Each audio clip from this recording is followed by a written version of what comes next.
दिल्ली की सियासत में रोज एक नया दिलचस्प किस्सा जुड़ता जा रहा है और जब से दिल्ली के पूर्व सीएम अरविंद केजरीवाल जेल से बाहर आए हैं तब से रोजाना ही कुछ न कुछ सियासी ड्रामा घट रहा है, जिसकी शुरुआत केजरीवाल के मुख्यमंत्री पद के इस्तीफे से हुई। उसके बाद अब अरविंद केजरीवाल सीएम आवास भी छोड़ चुके हैं, लेकिन अभी भी दिल्ली की सियासत में तूफान थम नहीं रहा, जिसकी बानगी कल रात यानी बुधवार को भी देखने को मिली। अरविंद केजरीवाल ने 4 अक्टूबर को सीएम आवास खाली किया और 9 अक्टूबर को दिल्ली की नई सीएम आतिशी अपना सामान लेकर 6 फ्लैग स्टॉप रोड स्थित सीएम आवास पहुंच गई, जिसके बाद दिल्ली की सीएम का सामान पीडब्ल्यूडी ने बाहर करवाया और पीडब्ल्यूडी ने सीएम आवास को सील कर डबल लॉक लगा दिया, जिसके बाद आतिशी को अपना सामान किराए के मकान पर ले जाना पड़ा और तभी से आरोप प्रत्यारोप शुरू हो गए।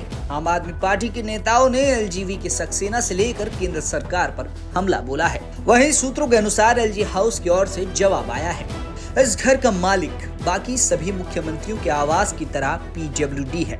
पीडब्ल्यूडी ही घर खाली होने पर उसको कब्जा लेता है, उसकी विस्तृत सूची बनाता है और फिर उसको विधिवत आवंटित करता है। पूर्व मुख्यमंत्री अरविंद केजरीवाल ने घर खाली करने का नाटक तो किया, पर पीडब्ल्यूडी को घर का कब्जा नहीं दिया। क्या छुपा रहे थे? ये घर मुख्यमंत्री आतिशी को अब तक आवंटित नहीं है। उनका आवंटित आवास अभी भी 17 AB मथुरा रोड है। 2 घर कैसे आवंटित हो गए? सीएम आतिशी ने बिना अलॉटमेंट के स्वयं अपना सामान उस घर में रखा और फिर खुद ही वहां से हटाया। आम आदमी पार्टी चिंता ना करें, ये बंगला विधिवत विस्तृत सूची तैयार कर लेने के बाद तत्कालीन मुख्यमंत्री को आवंटित कर दिया जाएगा। 6 फ्लैग स्टॉप मुख्यमंत्री का घर नहीं है। 6 फ्लैग स्टॉप रोड पहले पूर्व स्पीकर चौधरी प्रेम सिंह को आवंटित था।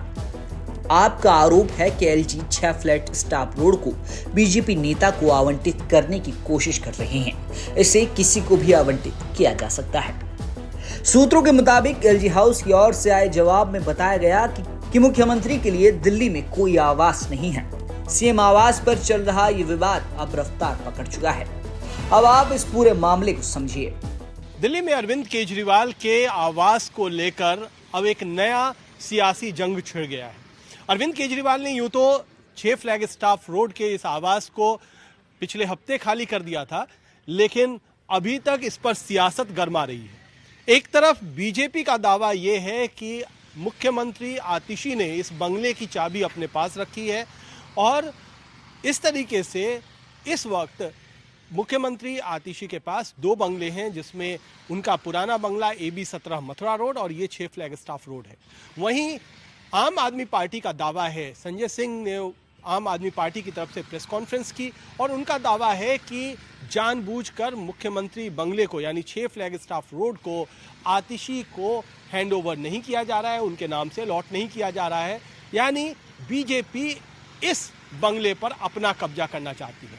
अब मजेदार बात यह है कि ये जो राजनीतिक लड़ाई है वो एक दूसरे पर यह आरोप लगाने में लगी हुई है कि आखिरकार इस बंगले पर कब्जा किसका है, क्या इस समय आतिशी के पास चाबी है या फिर विभाग के पास चाबी है।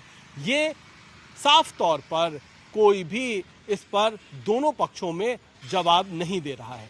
तो कुल मिलाकर इस बंगले का भविष्य क्या होगा? क्या इसमें आतिशी रहेंगी या फिर जैसा बीजेपी कह रही है कि इस बंगले को तत्काल सील किया जाए, क्योंकि हैंडओवर नहीं किया जा रहा है, चाबी नहीं दी जा रही है। अरविंद केजरीवाल ने जो चाबी दी थी वो चाबी भी वापस ले ली थी उन्होंने तत्काल। तो ये तमाम चीजें आने वाले दिनों में एक बड़े राजनीतिक मुद्दे का रूप लेंगी, खासतौर पर ऐसे वक्त में जिस समय दिल्ली में चुनाव होने हैं और साथ ही साथ इस बंगले को लेकर विजिलेंस जांच चल रही है। कैमरामैन प्रेमचंद मिश्रा के साथ कुमार खुणाल, दिल्ली। अब दिल्ली में होने वाले विधानसभा चुनावों को ज्यादा वक्त नहीं रह गया और उससे पहले दिल्ली की सियासत गरमाई है। रोजाना कुछ न कुछ ऐसा घट रहा है जो अखबारों की सुर्खियां बन रहा है। अब ऐसे में सीएम आवास का विवाद तूल पकड़ रहा है। आगामी विधानसभा चुनाव में इस सियासी ड्रामे का फायदा किसे होगा, ये देखने वाली बात है। ब्यूरो रिपोर्ट, दिल्ली तक।